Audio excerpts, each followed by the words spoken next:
Alright, welcome back. This is now the rescue. You're still not sure what's really going on in this place. You're already freaked out by the creepy stuff you saw outside the Marsden house, and the discovery of actual spirits from beyond the grave inside the house has only made you more on edge. You steel your nerves and remind yourself that you're not just an aspiring detective, you're a psychic investigator. You eat spirits from beyond the grave for breakfast. Not really, but the point is you feel a surge of confidence you can do this. At any rate, you've come way too far to turn back now. So all you can do is hope that the depths of the house hold some insight into the mysterious nightmares that had plagued you for weeks and drew you to this modern architecture house of horror in the first place. But the elevator which all your hopes rest on is totally trashed. The last person to use it must have really hated elevators. Based on the scratch marks on the walls, they might have had sharp claws too. A strange sensation now washes over you. Your head spins, you lose your balance, and you fall to your knees. Although you don't quite blank out, you're overwhelmed by visions as your consciousness leaves your body and travels through the house's lower regions of the mind, powering alone. You drift downward through a meeting room full of huge, shadowy figures in a laboratory stocked with equipment. Story 61. Your awareness projects deeper under the estate. You finally come to a jail cell. Your mind can't penetrate to see who is inside, but a wave of anguish emits from it like heat from the sun. You sense that the person trapped inside is responsible for what you've encountered so far and could help with what you encounter next. Continue on the back. Clue 76.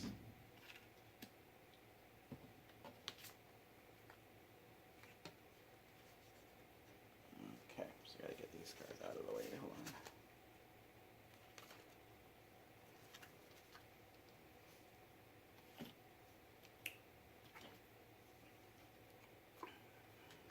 Chapter 3 Goal. Rescue the prisoner you sense from your psychic projection. Alright, that's our new goal. Your mind joins your body again as though swiftly snapping back into place. It takes you a moment to get your bearings. You're in your own body in an elevator in a spooky house you somewhat regret ever setting foot inside. You check the panel and find all the buttons have been pried off except for 2.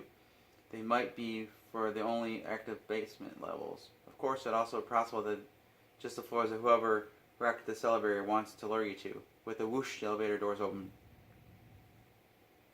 Let's see, if you press the button for the sub-basement, 2, or if you press this button for sub-basement, 3. Let's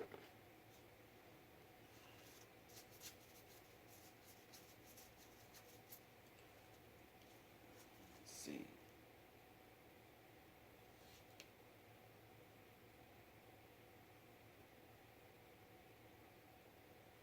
Okay. We're going to go to Sub-Basement 3, story card 70. I had to think about it for a second.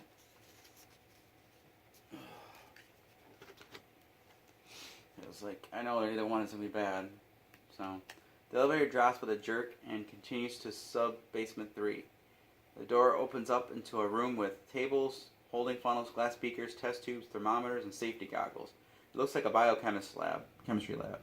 It's a complete wreck, just the elevator, so you can add biochemistry to the list of things. The vandal has a huge grudge against. There's a desk in the corner. Based on the pattern of stuff scattered on the floor, it appears someone was dragged away from it by force, then taken out of a door down a hall. Another door leads into a room where you can see a large glass vat full of glowing blue liquid. Alright. We're going to go, if you enter the glass with vats of glowing liquid, I'm going to do that. That's 67.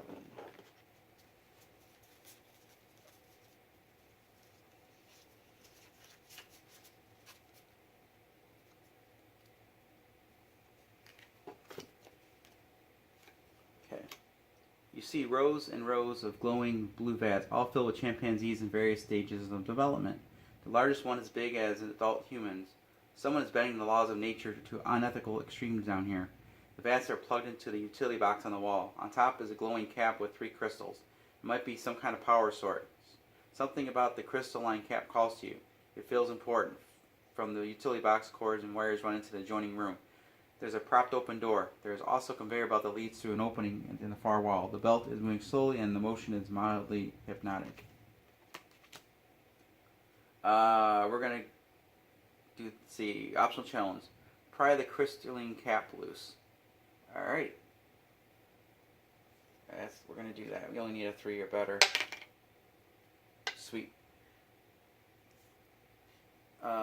Clue 87.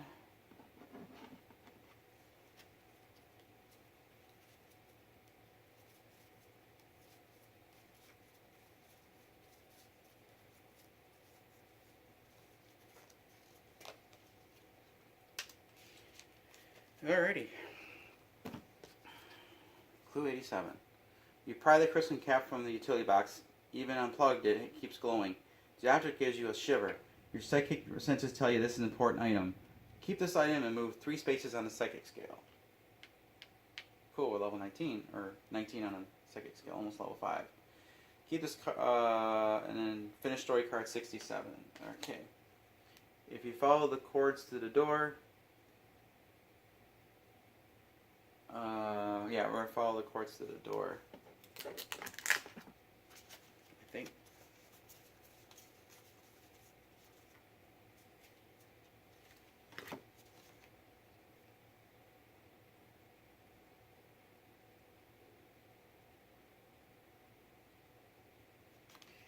Okay.